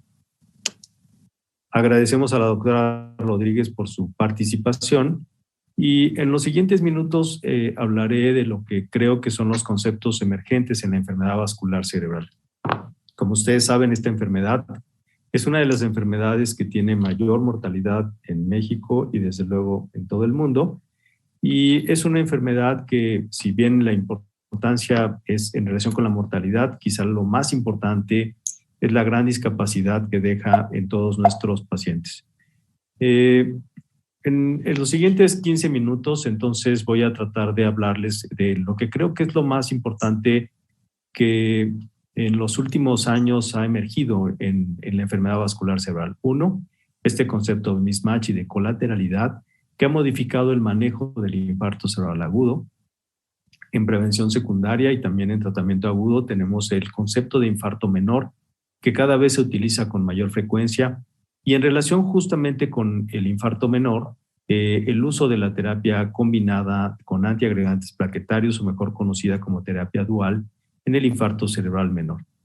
Y finalmente, un concepto emergente que es muy importante es el de trombosis venosa cerebral post-vacunación. Este concepto de síndrome de trombocitopenia-trombosis o trombocitopenia-trombosis inducida por la vacunación, que incluye a la trombosis venosa cerebral. El primer concepto es el concepto de mismatch, que es un concepto que surge por el avance que ha tenido el tratamiento del infarto cerebral agudo. Como todos recordarán, el tratamiento estándar es la trombolisis intravenosa aplicada hasta las 4 horas y media de evolución de los síntomas de un infarto cerebral. Pero más allá de las 4 horas y media, también se pueden tratar a los pacientes si se cuenta con diferentes técnicas de imagen. Este concepto de mismatch está relacionado con el concepto de penumbra, que no quisiera detenerme mucho con esto. Es un concepto teórico del que se ha hablado durante muchísimo tiempo y que se refiere a esta zona del tejido cerebral que puede ser salvable de la isquemia. Este concepto de penumbra que conocemos tradicionalmente en neurología ha venido a tomar fuerza a partir de que podemos medirlo por diferentes métodos de imagen. Y lo primero que tenemos es que por medio de angiotomografía y de perfutomografía o de perfusión por resonancia magnética, podemos medir esta zona de penumbra isquémica. Los conceptos que tenemos que tener aquí son el volumen de sangre cerebral, el flujo sanguíneo cerebral y el tiempo de tránsito medio. En esta gráfica lo que ustedes ven es la inyección del medio de contraste que se hace al paciente, el tiempo de pico, que es en donde se alcanza el pico en las arterias cerebrales, el tiempo de tránsito medio, que es el tiempo que tarda el medio de contraste entre que se administra y que pasa a la fase venosa. Y entonces aquí tenemos diferentes conceptos que tenemos que empezar a manejar. El flujo sanguíneo cerebral, el volumen cerebral y el tiempo de tránsito medio. Vean cómo tenemos diferentes parámetros que nos pueden apoyar para saber si el paciente tiene penumbra isquémica o si es solamente una zona de infarto. En el caso del flujo sanguíneo cerebral, tanto en la penumbra como en el infarto cerebral se encuentra disminuido y el volumen sanguíneo cerebral en la penumbra puede estar ausente o aumentado, mientras que cuando el tejido cerebral ya está completamente infartado está disminuido. El tiempo de tránsito medio en ambos casos está elevado. Vamos a poner algunos núcleos para que ustedes vean que ahora se puede medir y de acuerdo a esto puede tomar diferentes decisiones terapéuticas. En el primer caso vemos un patrón que se puede denominar como maligno, en donde lo rojo es la zona de isquemia y lo verde es la zona de penumbra isquémica. Y esto quiere decir que este paciente tiene una penumbra insignificante. Es solo lo verde que se va alrededor de la zona roja. Podemos tener cuando no hay mismatch, por ejemplo, en este caso tenemos en amarillo lo que se denomina como oligoemia, que es la inflamación y también la disminución del flujo sanguíneo en esta zona. Pero vean cómo la zona de isquemia es una zona extensa y la zona de penumbra es una zona muy pequeña. Estos dos casos siguientes que ven aquí son los casos ideales que tendrían que tratarse. Un paciente que tiene una zona pequeña de core isquémico con una gran zona de penumbra isquémica determinada por la perfutomografía, en donde vean cómo el core isquémico es menos de 10 mililitros. La penumbra es grande y entonces tiene un mismatch extenso. Igual que en este otro caso, aunque el core isquémico es mayor que en el caso previo, aquí se calcula que se tiene un core de entre menos de 50 y alrededor de 70 mililitros. Este paciente tiene una gran zona de penumbra isquémica que se beneficiaría ampliamente si le damos algún tipo de tratamiento. Estos son algunos ejemplos en la práctica de un artículo que hicimos en la Clínica de Enfermedad Vascular Cerebral del Instituto con una revisión del tema y vean cómo lo ilustramos, la zona del core isquémico y la zona de la penumbra isquémica. Un core muy pequeño y una zona de penumbra muy extensa.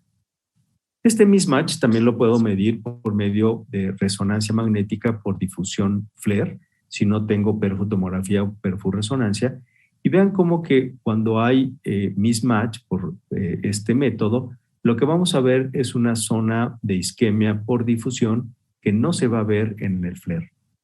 En este otro paciente que ustedes ven aquí, Vean cómo la difusión y el flare son muy similares, y esto nos habla de que no hay una zona de penumbra isquémica y por lo tanto no tiene mismatch. El primer paciente, en el caso A, sería candidato a tratamiento, mientras que en el caso B no lo sería. La imagen ha evolucionado grandemente. Esta es la escala de Aspects que seguimos utilizando grandemente en estos pacientes y hay que recordarla. Y últimamente también evaluamos la colateralidad, que tiene que ver justamente con la zona de perfusión.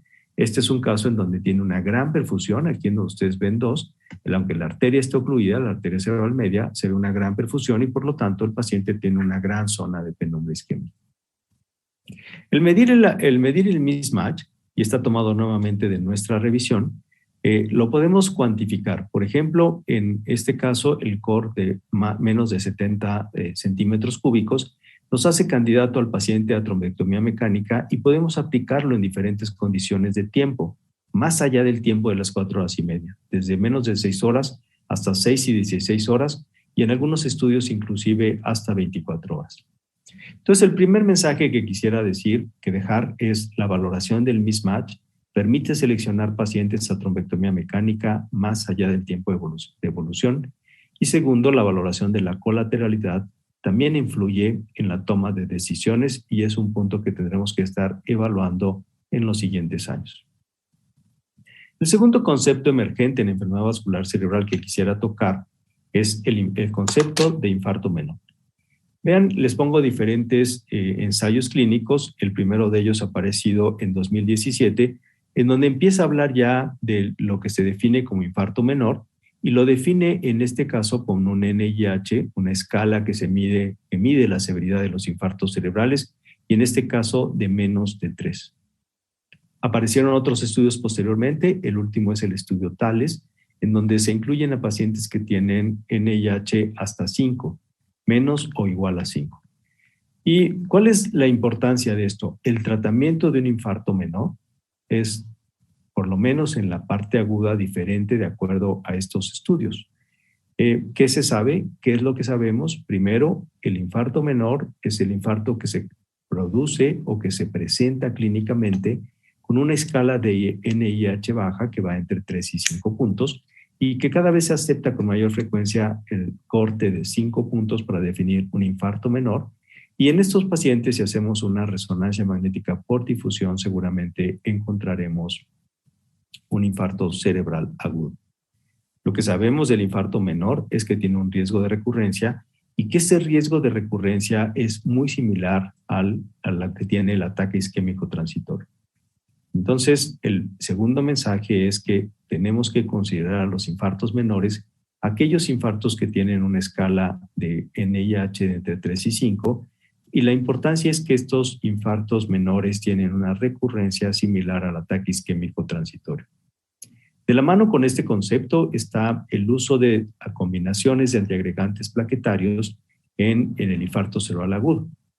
Vean cómo la terapia dual, que tradicionalmente se ha hecho con clopidogrel más aspirina, se ha investigado como medida de prevención secundaria desde 2004 y quizá desde antes, pero que había sido abandonada en todos estos ensayos clínicos por el aumento del riesgo de hemorragia en pacientes que recibían la combinación de antiagregantes plaquetarios. A partir de 2013, a partir del estudio CHANCE, se empezó a utilizar clopidogrel aspirina y se reforzó en el 2016 con el estudio Sócrates, en donde se introduce un nuevo antiagregante plaquetario que es el ticagrelor. En estos estudios lo que se encontró es que los pacientes que tienen ataques isquémicos transitorios o infartos menores y que reciben una terapia combinada de antiagregación plaquetaria tienen menor riesgo en recurrencia que los pacientes que reciben un solo antiagregante. Sin embargo, lo que también se encontró en estos estudios y que ahora sabemos es que no debe de darse esta terapia más allá de un mes, porque entonces incrementa, como en los estudios previos, el riesgo de hemorragia. Los estudios posteriores, el estudio POINT, publicado en el 2018, y el estudio TALES, que ya había mencionado previamente, que se publicó en el 2020, confirmó este tiempo de evolución y este hallazgo de aumento del riesgo de hemorragia cuando se utiliza más allá de un mes la terapia combinada. Estos son los criterios que utilizaron estos diferentes estudios y la combinación de los antiagregantes que utilizaron. Destacan dos aspectos importantes. En FASTER, en CHANCE y en POINT se utilizó una combinación de aspirina más clopidogrel y en algunos de ellos, como se hace en cardiología, se dieron dosis de carga de antiagregantes plaquetarios seguida de una dosis estándar de cada uno de ellos. Y el otro punto importante es que en Sócrates y Tales se utilizó una tienopiridina que previamente no se utilizaba en enfermedad vascular cerebral, que es el ticagrelol, y que ahora está aceptado como una posible opción en estos pacientes. Entonces, el siguiente mensaje es que el tratamiento temprano en menos de 24 horas puede reducir el riesgo de recurrencia en pacientes con infarto menor y que la terapia dual de aspirina más clopidogrel o aspirina más ticagrelol puede ser más efectiva que la aspirina y no incrementa el riesgo de hemorragia cuando se utiliza no más de un mes en estos pacientes. Y bueno, seguramente van a venir, quise poner esta gráfica porque seguramente van a venir muchos más estudios para estudiar los factores de riesgo que tenemos en los pacientes. Hasta ahora sabemos que hay factores protectores y factores de riesgo que están claramente asociados a la enfermedad vascular cerebral, pero hay algunos que son emergentes, por ejemplo, la contaminación y algunos otros que ustedes ven aquí, y me parece que es muy importante esta gráfica. Y finalmente, el cuarto concepto emergente que quisiera revisar es la trombosis venosa cerebral post-COVID, post-vacunación de COVID-19, en lo que se denomina como el síndrome trombocitopenia-trombosis o trombocitopenia-trombosis inducida post-vacunación. En abril del 2021, una vez que se empezaron a aplicar las diferentes vacunas contra SARS-CoV-2, se publicaron los primeros casos en New England de 5 casos con trombocitopenia y trombosis, y esta trombosis en sitios aparentemente poco usuales que incluían al sistema nervioso. Hay ya varias revisiones y tenemos mucho más información sobre el tema, y lo que podemos decir es que la trombosis venosa cerebral en la población general es un padecimiento poco frecuente. Vean, aquí lo pueden ver en la primera barra. En el COVID-19 incrementa, la infección por COVID-19 incrementa significativamente el riesgo de padecer trombosis venosa cerebral, y la aplicación de vacunas, esta es el área post-vacunación, incrementa el riesgo de trombosis venosa cerebral, sobre todo con 2 vacunas principales o con 2 plataformas de diferentes vacunas. Hay tenemos un grupo, un consorcio de trombosis venosa cerebral, en donde nuestro Instituto Nacional de Neurología participa activamente y en donde hemos logrado demostrar algunos puntos que son importantes para la enfermedad. En este consorcio, lo primero que hicimos fue revisar qué pasaba con esta trombocitopenia y el factor antiplaquetario 4 en los pacientes previos a la pandemia de COVID-19. Y en este caso se encontró que la trombosis venosa cerebral y la trombocitopenia se encontró solo en 8% de los casos y que solo un paciente tuvo lo que se denominaba como HIT o esta trombosis inducida por vacuna, por heparina, y 94 pacientes se les realizó anticuerpos antifactor 4 plaquetario y ningún caso fue positivo. Entonces, la primera conclusión que se tuvo es que los casos de trombosis venosa cerebral asociados a la vacunación, desde luego, tienen una causalidad directa con la vacuna. Después también, en este mismo grupo, evaluamos cuáles son las características que tiene la trombosis venosa cerebral en pacientes que desarrollen este síndrome posterior a la vacunación. ¿Qué fue lo que se encontró? Los pacientes con trombosis venosa cerebral después de la vacunación que cumplen criterios para trombosis y trombocitopenia tienen un factor clínico, un perfil clínico diferente a los pacientes que tienen una trombosis venosa cerebral de las que tradicionalmente vemos y tienen una mucho mayor mortalidad cuando se compara con otros grupos.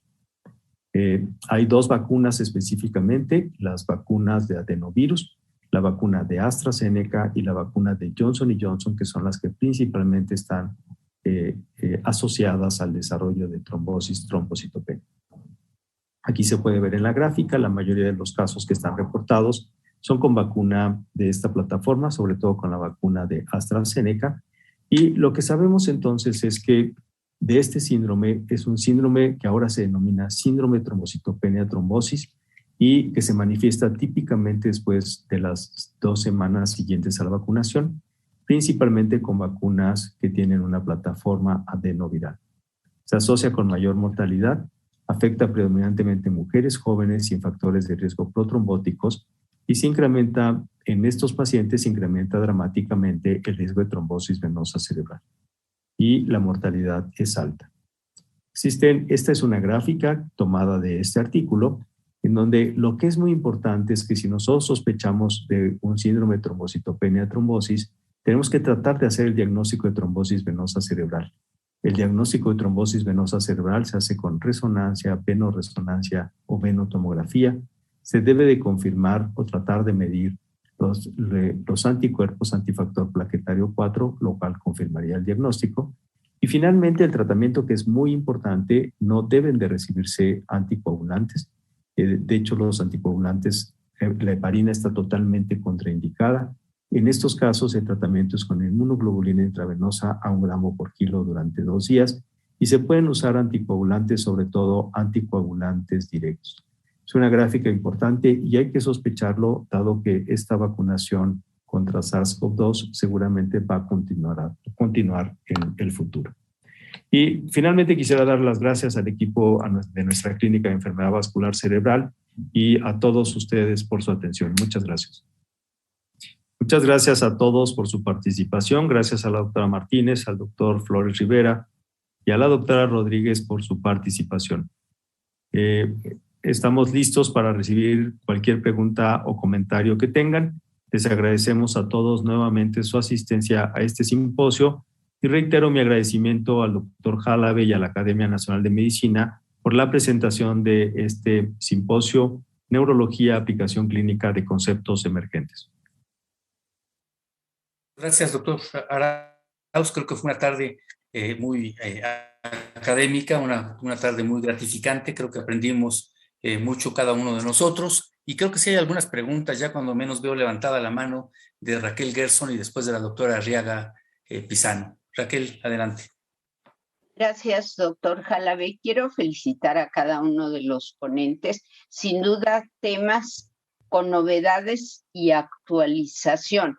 En particular, le quisiera preguntar al doctor Flores. Me llamó la atención en esta clasificación y los niveles de la neuritis óptica que no se considera a el tratamiento inmunológico, a las complicaciones neurooftalmológicas con los inhibidores de puntos de control.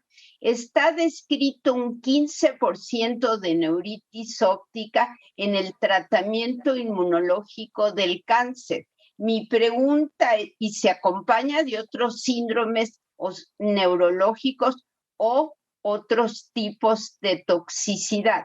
La pregunta es, ¿lo consideraría en algún momento como incluirlo?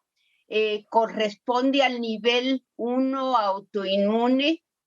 Sé que se resuelve suspendiendo el medicamento y con inmunosupresores, pero en la clasificación me llamó la atención no haberse mencionado.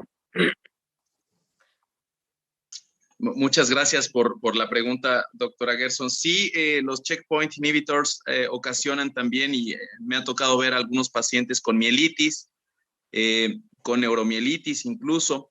Es una complicación conocida. Para fines de clasificación, quedaría dentro del nivel de autoinmune y tendría que entrar dentro de del nivel 3, donde se requiere todavía este trabajo extra para clasificar la posibilidad de recurrencia. Definitivamente la sugerencia es explorar algunos autoanticuerpos, algunos biomarcadores de recurrencia como NMO, como CRMP5, como MOG o como algunas otras inmunoglobulinas G relacionadas a enfermedades sistémicas autoinmunes. Ese sería el abordaje diagnóstico y quedaría básicamente en el nivel 1 como autoinmune y en el nivel 2 explorar todos estos biomarcadores.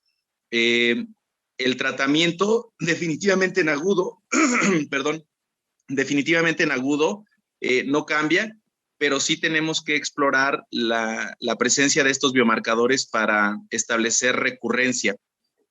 Muchas gracias por la pregunta. Gracias, doctor. ¿Considera que cuando tuviéramos marcadores pudiera quedar incluido, pero ahora todavía no, a pesar de presentarse casi en un 15% de la utilización de ellos?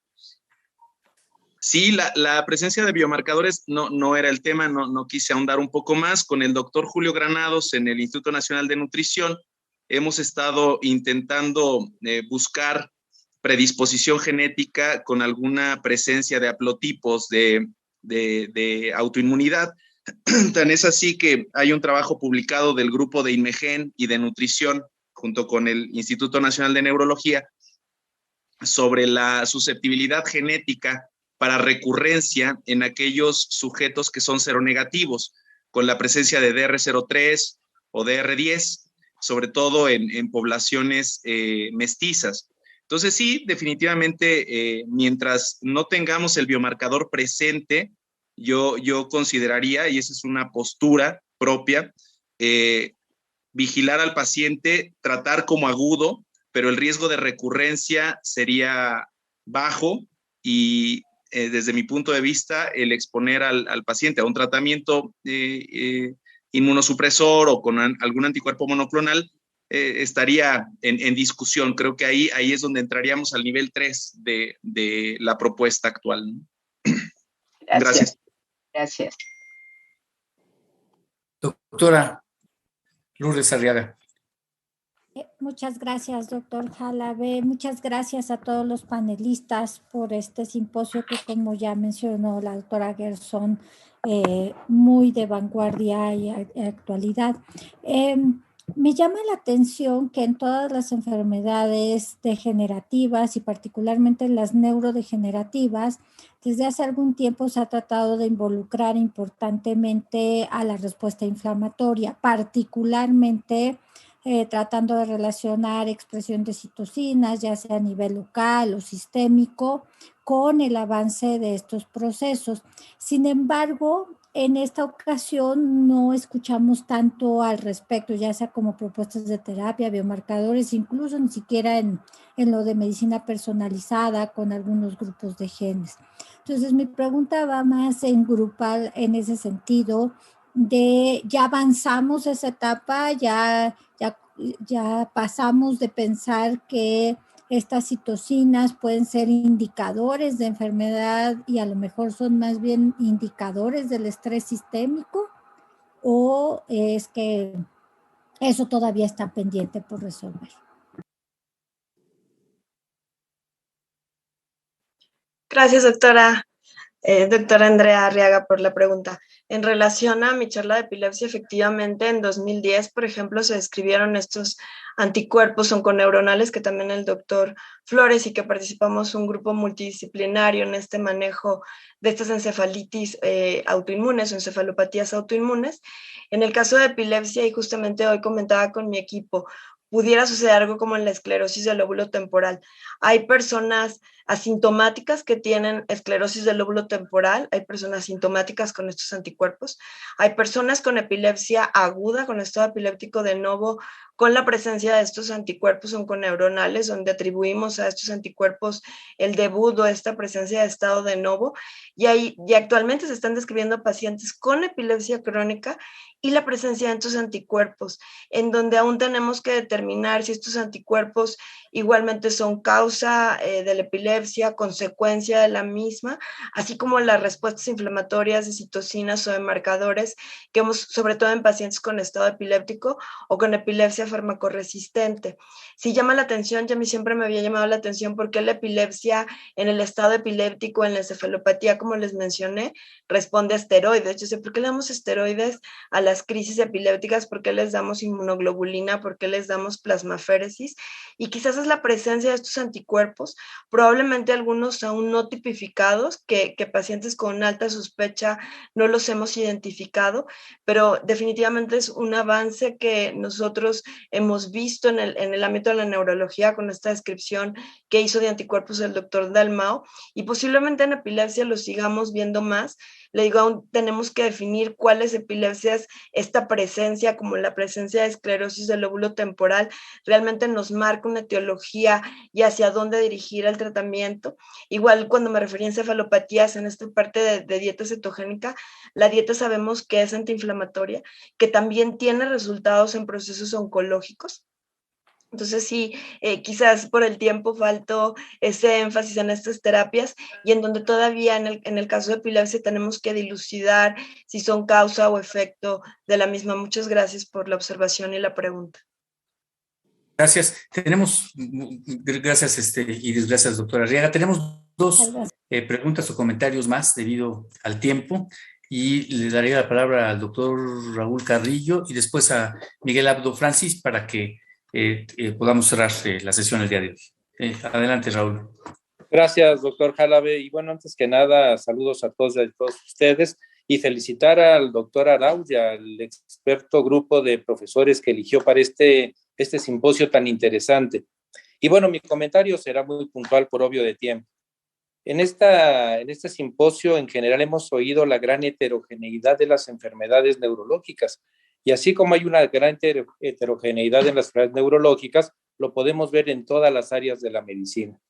Entonces estamos virando a esta medicina poblacional a una medicina personalizada, como bien lo dijo la doctora Mayela Rodríguez. Y bueno, la misma enfermedad, son muchas enfermedades distintas.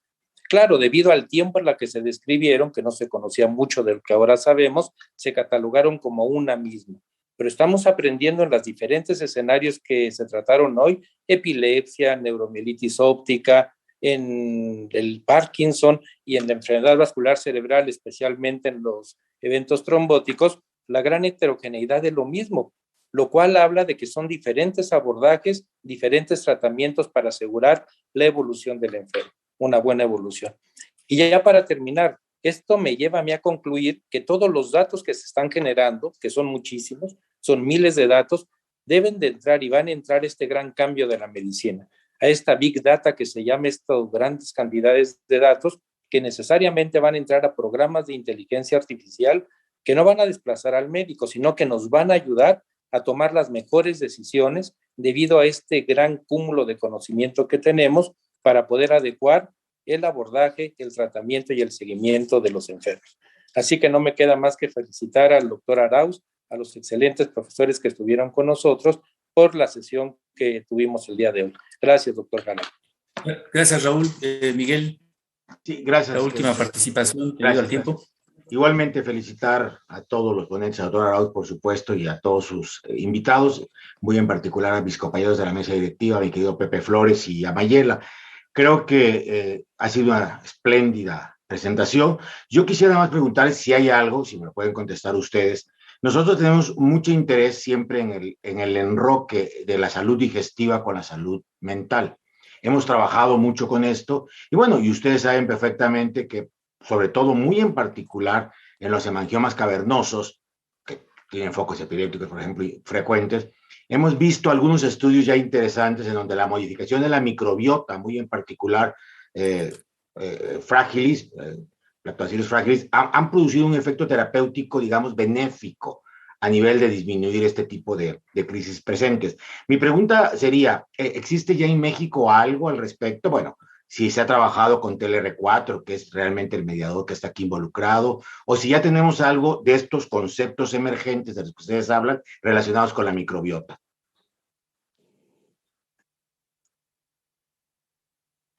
Si me permite, gracias Miguel, si me permite el doctor Arauz responder un poco de esto. El TLR4, sí, muy bien lo dices, Miguel, está involucrado en estos procesos, incluso se está desarrollando un anticuerpo monoclonal dirigido contra este TLR4.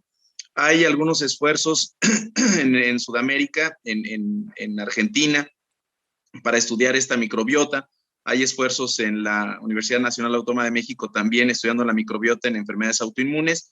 Y creo que incluso INMEGEN tiene por ahí algunas líneas de investigación sobre la microbiota y el papel en las enfermedades autoinmunes. Yo lo que podría poner, y es también a título muy personal, es que sí hay relación. O sea, definitivamente hay un cambio en el comportamiento de las enfermedades autoinmunes, en la epidemiología, en los nuevos diagnósticos. Creo que estamos viendo más de este tipo de problemas. Pero sí hay una relación, creo que hay esfuerzos encaminados a responder estas preguntas que planteas. En México, hasta donde yo sé, eso es lo que las instituciones que están haciendo líneas de investigación al respecto, ¿no? Muchas gracias. Gracias, pues estamos en el tiempo, nada más les quiero, anunciar. Bueno, primero que nada, darle nuevamente la bienvenida a la doctora Galindo Sevilla, bienvenida a la academia, esperamos muchas participaciones durante todo este tiempo. Excelente, me uno a las felicitaciones, excelente mesa redonda, coordinada por el doctor Arauz Góngora. La verdad es que deja un sabor de boca muy importante y la medicina así es, los cambios científicos y tecnológicos varían y se modifican día a día y tenemos que estar al día con todo esto. Y una de las preocupaciones y una de las ocupaciones de la Academia Nacional de Medicina es dar a conocer todos estos conceptos. Quiero informarles, hoy hubo quizás alguna confusión con algunas gentes, a partir del próximo miércoles nos vamos a ver en la Academia Nacional de Medicina, pero también lo vamos a transmitir por Zoom, por Facebook o por YouTube. Va a seguir transmitiéndose por las diferentes, los que no puedan ir. Ojalá que podamos saludarnos y vernos. Ya decía la doctora Gerson hace un rato que en otra plática que tuve con ella, que ya queríamos vernos, queríamos saludarnos y queríamos salir de la pantalla, pero el que no pueda ir, nos vemos aquí también en la pantalla. El próximo miércoles a las 17 horas, ojalá que nos podamos ver allá. La plática, el simposio de la semana que entra, lo va a coordinar el doctor Enrique Wolper Barraza y va a hablar sobre temas selectos en medicina del siglo XXI en el Centro Médico ABC, temas muy diversos en donde participará la doctora Gerson, el doctor Roberto de Leo como invitado, la doctora María del Carmen Amigo, el doctor Javier Elizalde como invitado y dará las conclusiones y discusión el propio doctor Wolper. Los espero a todos ustedes en forma presencial o en forma virtual. Les agradezco mucho su presencia. Creo que fue una tarde muy agradable, tanto por las ponencias como por los comentarios y preguntas de nuestros queridos académicos. Y la verdad es que nos hace pensar en que sí, tenemos que seguir estudiando día a día en beneficio fundamentalmente y cambiar todos los paradigmas que teníamos en beneficio fundamentalmente de lo que más nos interesa, que es la salud de nuestros pacientes. Muchas gracias, que tengan muy buenas tardes. Gracias, buenas tardes. Gracias, buenas tardes. Hasta luego, bye. Hola, Constantino, bye.